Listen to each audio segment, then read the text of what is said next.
کسی نے لیجنڈری بلے باز کو اوور ریٹڈ کہہ دیا۔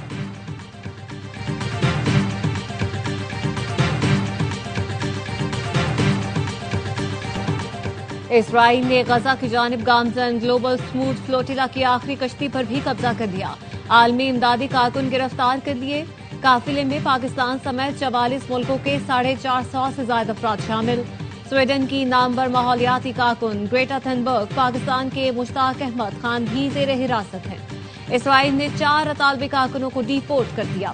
اسرائیلی وزارت خارجہ کا کہنا ہے تمام 461 افراد کو جلد سے جلد ڈی پورٹ کر دیا جائے گا۔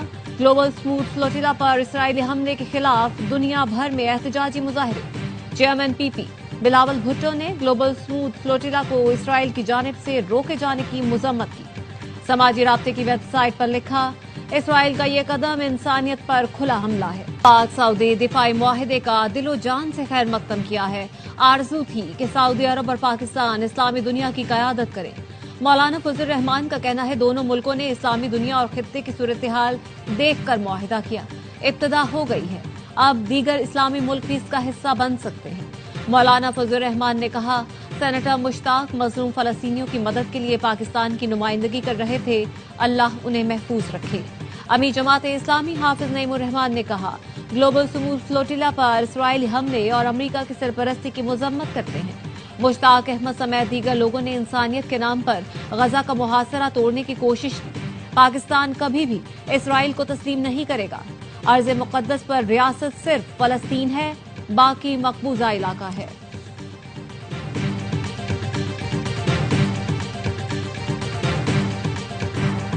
پی ٹی آئی رہنما اسد قیصر کہتے ہیں ٹرمپ کے 20 نکات ابھی آئے نہیں اور میاں صاحب نے ٹویٹ کر دی۔ میں ان سے پوچھنا چاہتا ہوں انہیں اتنی جلدی کیا تھی؟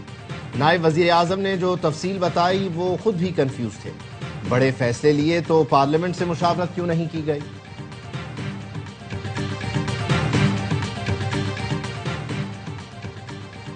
گلوبل سموتھ فلوٹیلا پر حملے کے خلاف اور فلسطینیوں سے یکجہتی کے لیے جماعت اسلامی اور جے یو آئی کا ملک بھر میں احتجاج، مظاہرے اور ریلیاں۔ کراچی میں شہریوں کا فلسطینیوں سے بھرپور اظہار یکجہتی۔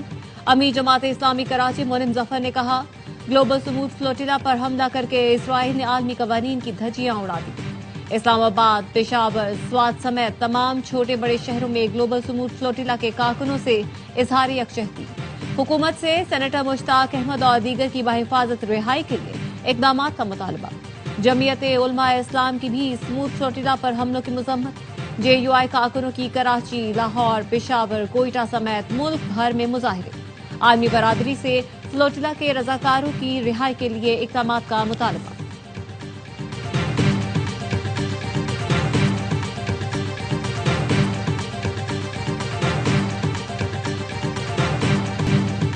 صحافیوں پر حملہ نامنظور۔ اسلام آباد پریس کلب میں پولیس تشدد اور توڑ پھوڑ کے خلاف صحافیوں کا احتجاج۔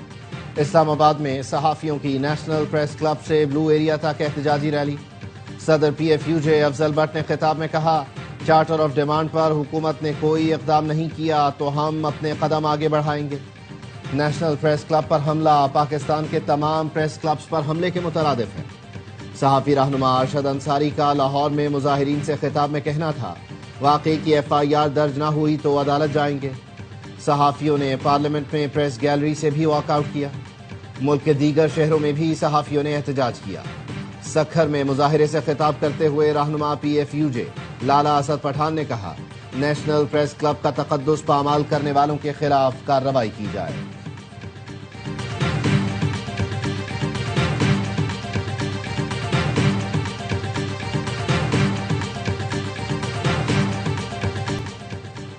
سیکیورٹی فورسز کا بلوچستان کے ضلع شیرانی میں انٹیلیجنس بیسڈ آپریشن۔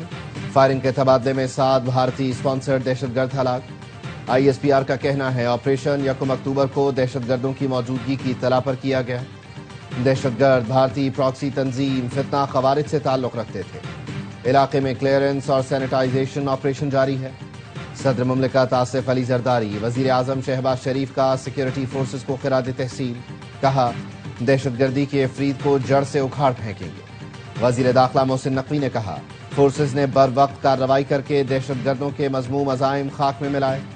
قیام امن کے لیے سیکیورٹی فورسز کی کامیابیوں کو قدر کی نگاہ سے دیکھتے ہیں۔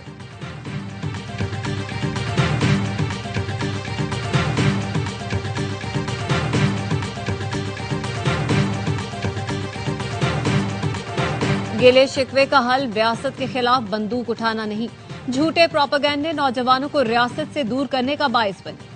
وزیر اعلیٰ بلوچستان سرفراز بگٹی کی مختلف جامعات کی فیکلٹی ممبران سے گفتگو، کہا تحقیق اور وضاحت کے ذریعے نسل نو کی درست رہنمائی کریں، یہ وطن ہم سب کا ہے اور سب نے قربانیاں دی ہیں۔ بلوچستان میں گورننس کی بہتری کے لیے اصلاحات متعارف کروائی جا رہی ہیں۔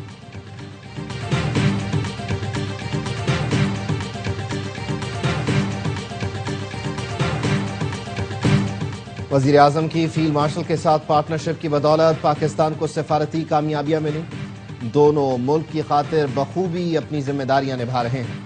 وزیر مملکت برائے داخلہ طلال چودھری کہتے ہیں ایمل ولی پہلے بھی غیر ذمہ دارانہ بیان دیتے رہے ہیں، ان کی اہلیت اور معیار سب کو پتہ ہے۔ غیر ذمہ دارانہ سیاست اور بیانات کی وجہ سے ایمل ولی اپنے صوبے سے کاؤنسلر نہیں بن سکتے۔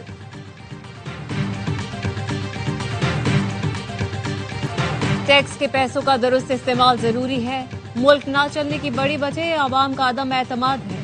حکمرانوں کا کام ہے کہ ٹیکس کے پیسے کو درست جگہ خرچ کریں۔ گورنر سندھ کامران ڈسوری کا تقریب سے خطاب، کہا عوام کے مسائل حل کرنا منتخب نمائندوں کی ذمہ داری ہے۔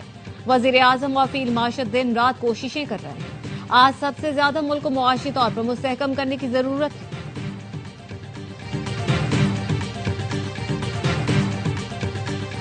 گدھوں کی کھالیں برآمد کرنے پر پابندی ختم، حکومت نے کھالیں برآمد کرنے کی مشروط اجازت دے دی۔ نوٹیفیکیشن کے مطابق گوادر فری زون میں منظور شدہ اور رجسٹرڈ مذبح خانوں سے کھالیں برآمد کرنے کی اجازت ہوگی۔ حکام وزارت تجارت کا کہنا ہے کہ صرف منظور شدہ افزائشی فارمولے کے گدھوں کو ہی استعمال کیا جائے گا۔ وزارت نیشنل فوڈ سیکیورٹی گدھے کے گوشت اور کھالوں کو ٹھکانے لگانے کے امور دیکھی۔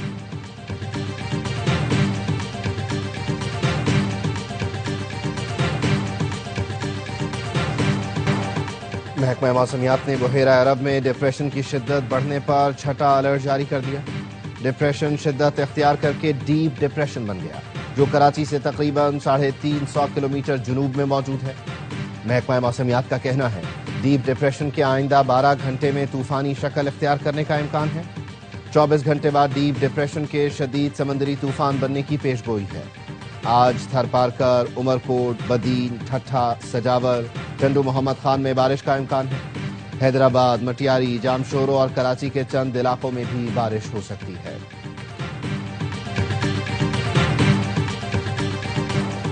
آئی سی سی ویمن ورلڈ کپ میں روایتی حریفوں کا ٹاکرا، پاک بھارت ٹیمیں کولمبو میں اتوار کو مد مقابل آئیں گی۔ بنگلہ دیش سے ناکامی کے بعد قومی ٹیم پلٹ کر وار کرنے کو تیار، کل پریکٹس کرے تھی۔